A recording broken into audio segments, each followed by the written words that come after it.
Kung Fu and Coffee.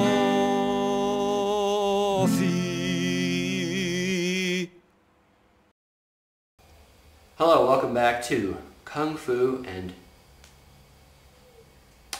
I am D. Lance Burton. The D stands for distinguishing characteristics, of which I have many. I still think about Valerie a lot, you know. She left me. Before she went out the door with all my DVDs, she said something to me that sticks in my mind. She said, "Hey Lance, you're a nice guy, you're a decent fellow, you're a pleasant chap, but you're not extreme. Lance, you should be extreme. Lance, I need an extreme guy to take care of me." And I said, "Valerie, I may not be extreme, but I want to learn. Please tell me, Valerie, how can I learn to be extreme? I will be extreme for you, Valerie, if it means keeping you, Valerie." She didn't answer. She left me. And since then, I've attempted in my life and my daily habits to be more extreme. And you know, I work at the paint factory, and I like paint. Paint is good. But I'm not extreme about paint.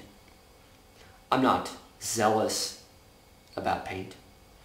And it's hard to be extreme when you work in a paint factory, in my opinion. But, you know, I did do something extreme. Let me tell you about it.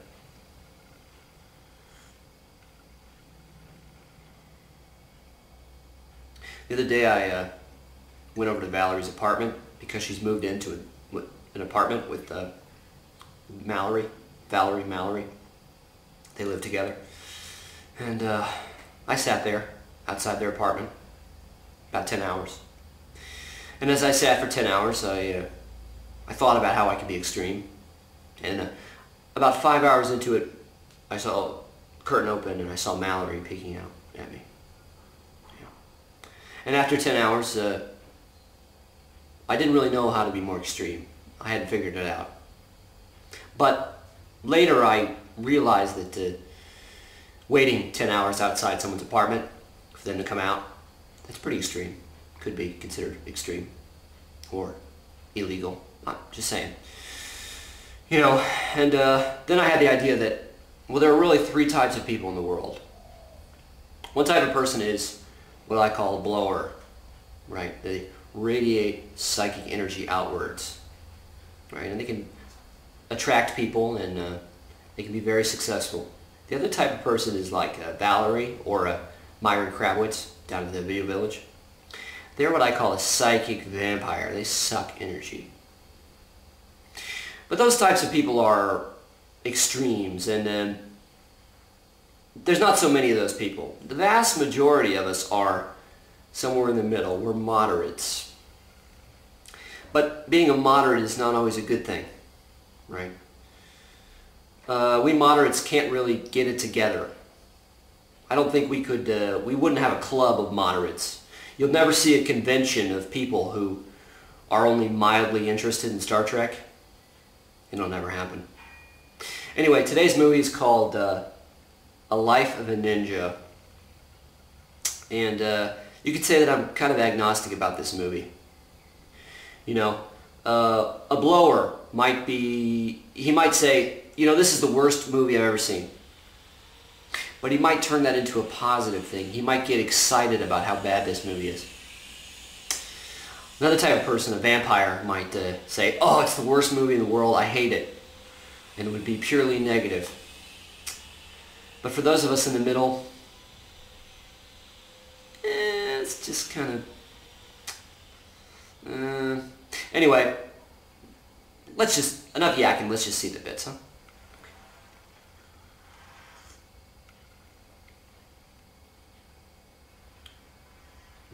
My cup of moderation is hot and delicious.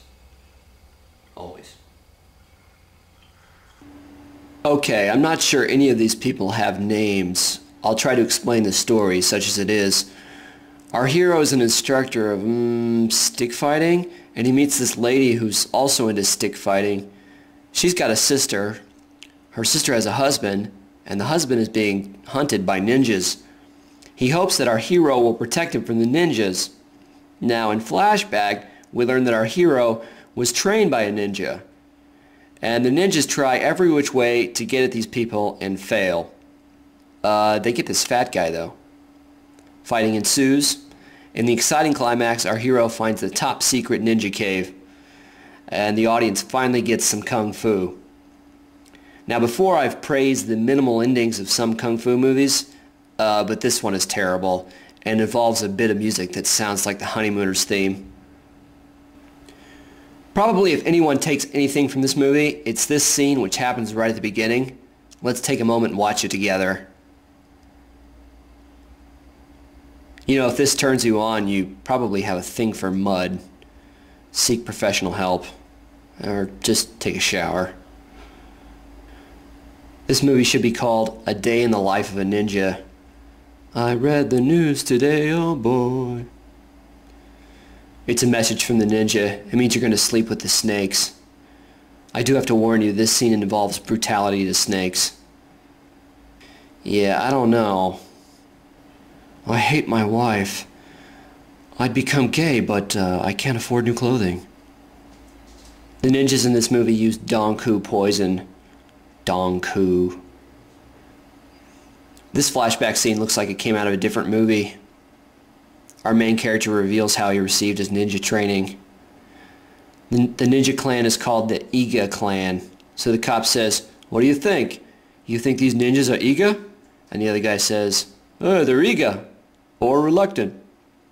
Love the Ninja Cave sign, baby. Very Broadway.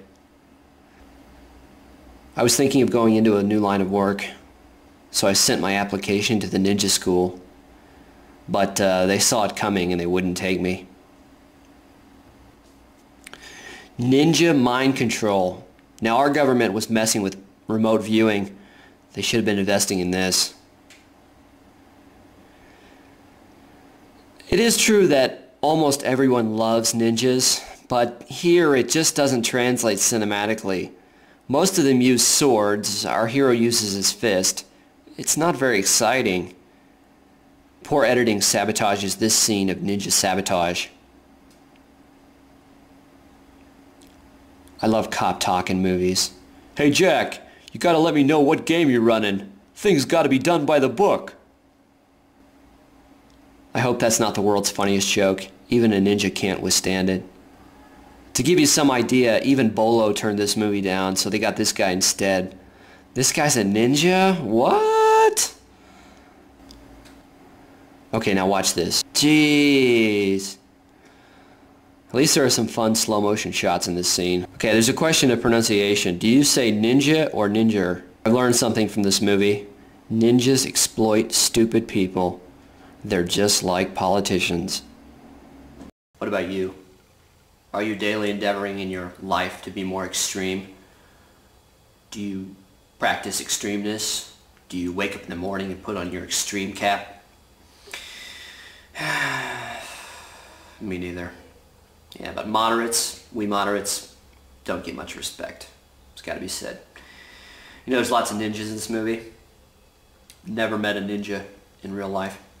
And I don't think there are any ninjas here in Circle County where I live. We do have lots of reggae musicians. Somebody could make a movie, Reggae Ninja. I give it to you, license free to make that movie, Reggae Ninja.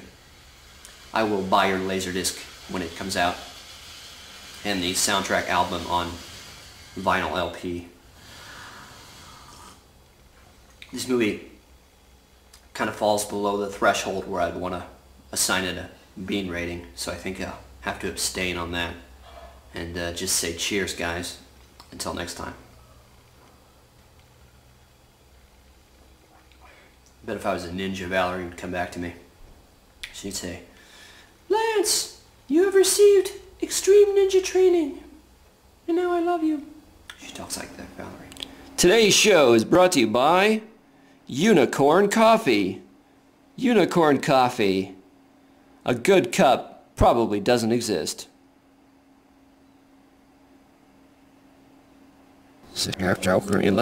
Easy on.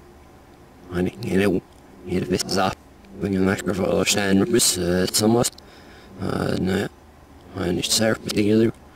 There's an ethical that fails in the his ears is a goes. He was again dealt on it. Honey, bit is off bits, we drove most day.